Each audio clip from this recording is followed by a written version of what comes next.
Alright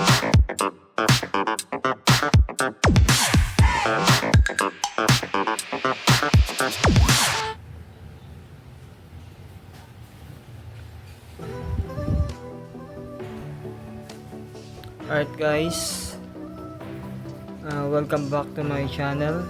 Welcome back sa maliit kong channel. At sa araw na ito ay subukan nating mag crimp ng MC4 extension para sa solar panel. Ito siya guys. So yung gagawin ko ngayon guys ay extension siya. So medyo nakakalito kasi medyo malilito kayo kaya ako nalito. Medyo na-confuse ako sa kasi 'di ba ito ay red. So pagka red ay positive. So dapat yung red ay dun sa red kasi positive siya din. So case by case din, no? Kasi ang paglalagyan mo, pag bumili tayo ng panel, may nakalagay na doon na negative positive. So kung gagawa ka ng extension nun ng kable para ma-extend mo yung panel mo, opposite naman, di ba? Okay, so yung ang magiging sa gitna.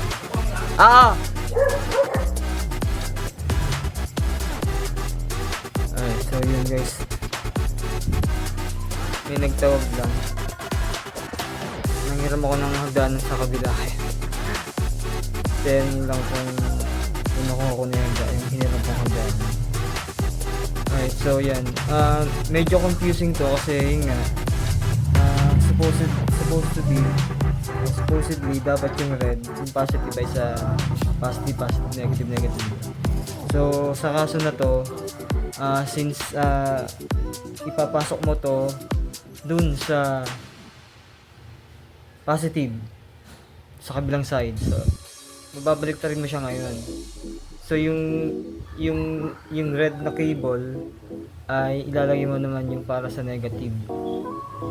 So para pagka ipinasok mo siya sa positive, swak sila. Alright. So tsaka nga pala yung metal niya sa loob, yung key-crimp mo. Yan. So may kaibahan yan.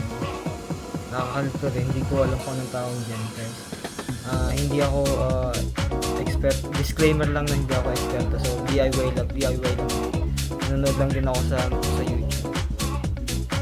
Magkaiba sila ng haba. Ayan. Baka malito kayo dyan. Pinagano ko na siya kasi nakakalito eh. Ayan, so yung mas mahaba, yung mas malaki, dito siya.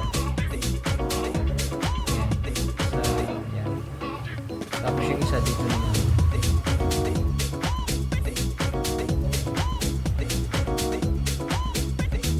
Alright, so yan. I-ano natin.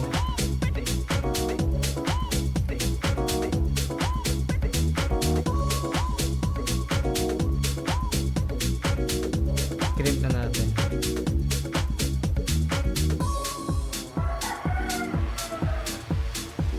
Tsaka nga pala guys, no, wala akong proper tools.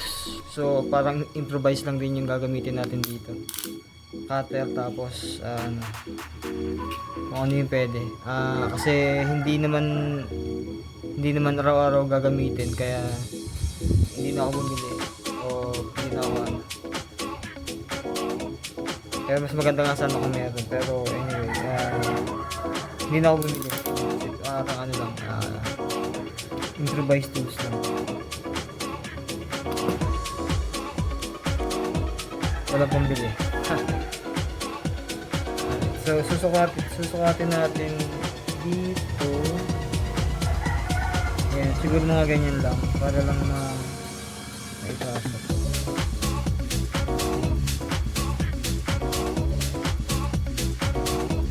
Babalitan na natin. Risky to guys hanggat maaari kung may pambili kayo bili kayo ng tools, ng proper tools. Ganyan lang din ginagawa ko pag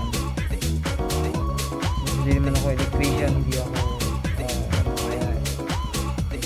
hindi na ako bumili ng mga pero syempre kung may pambili ako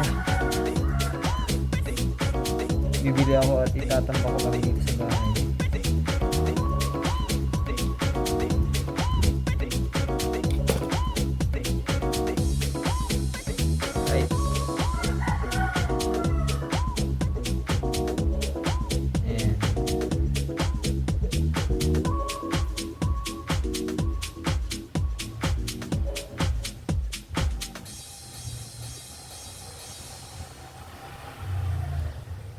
Hihinangin ko sana siya pero parang tinatamad na ako. Okay na siguro to.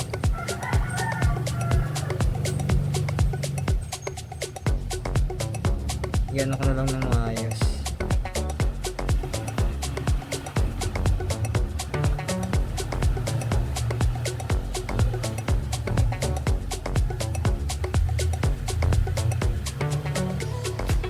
Wait lang.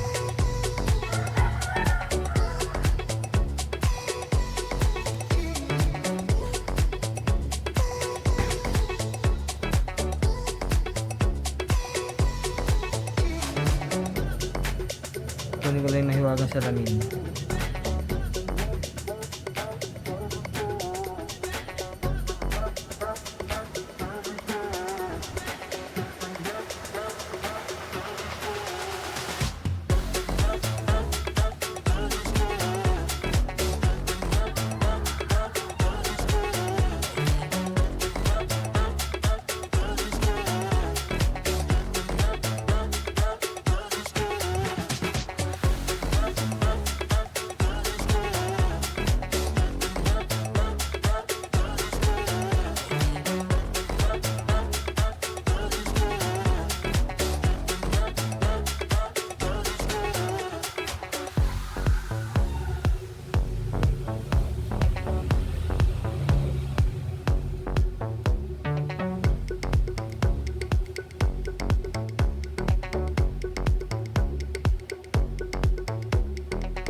So guys, no, ito yung mahirap sa DIY minsan na walang tools.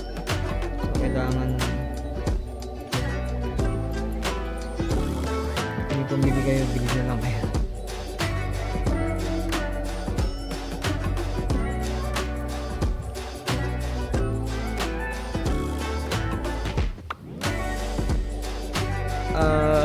Disclaimer lang ulit na hindi ko ina-advise na ganito yung gawin nyo o kaya ganito yung gamitin nyo. Guys, kasi since kuryente din to, pwede siya mag-init or ano.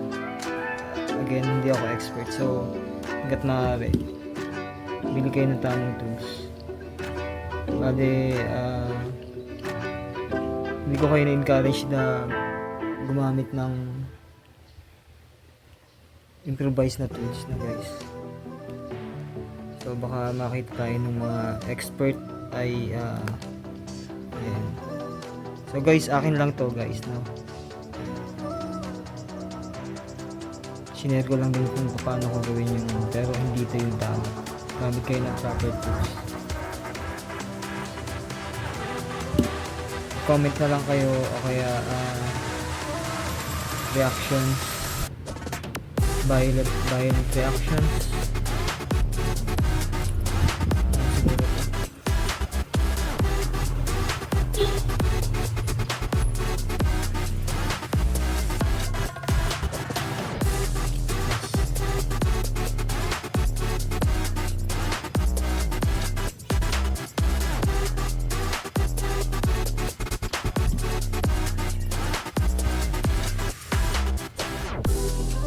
Alright, dapat magki-click siya daw.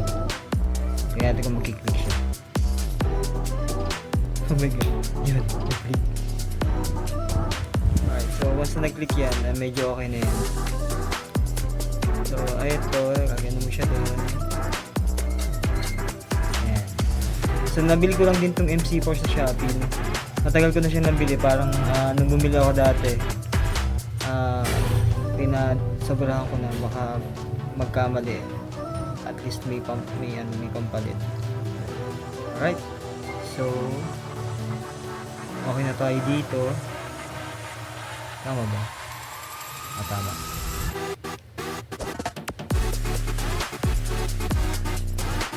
Alright, so nakagawa na tayo ng isa. Nilagay ko na siya dito para hindi ako malito eh.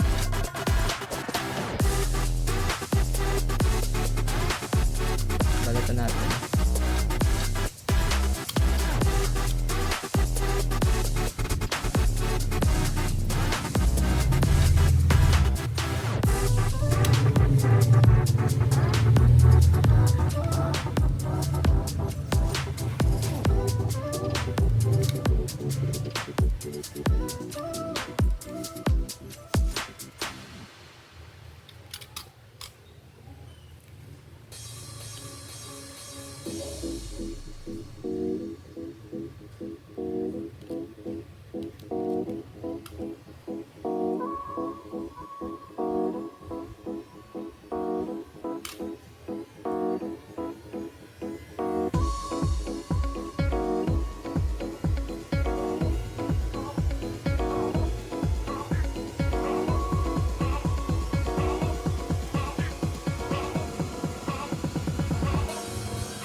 Wala akong malaking long nose eh. Maliit lang ng long nose yung maganda sana ako medyo malaki.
guys, ulitin ko hindi ko kayo na-encourage na gumamit ng mga tools na ginamit ko kasi hindi siya proper. Ngayon kung gagawin nyo yun, gagamitin nyo yung mga gantong tools na hindi siya advisable, at your own risk na lang, pero hindi ko talaga ina-advise. Right, so dapat magiging siya. Yun siya dito mga yung mga parang maliliit na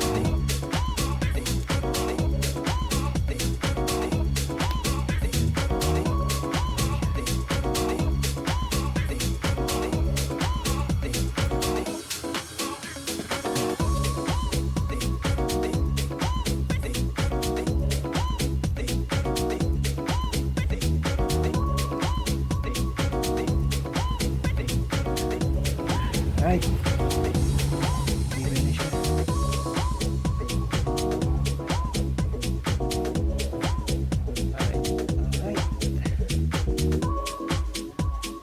Alright. Tingnan natin kung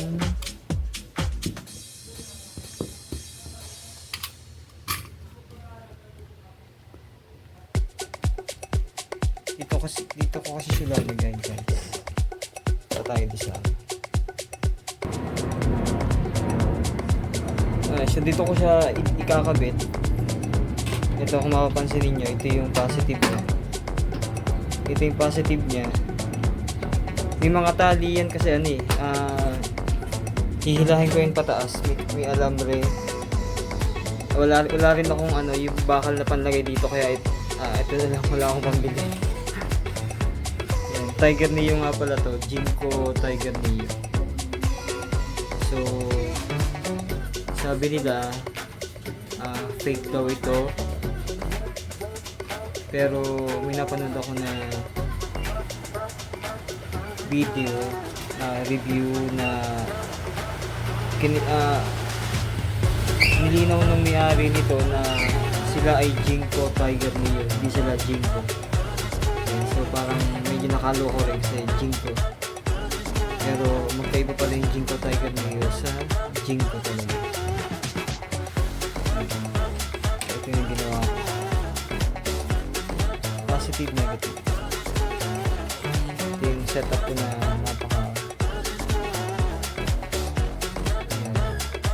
starting lang yun. So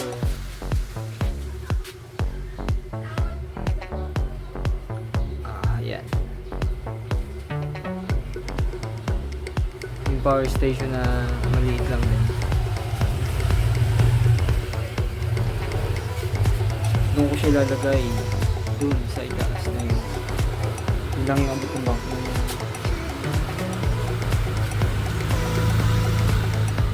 Alright guys, so ayan, nakagawa na tayo ng extension para dito.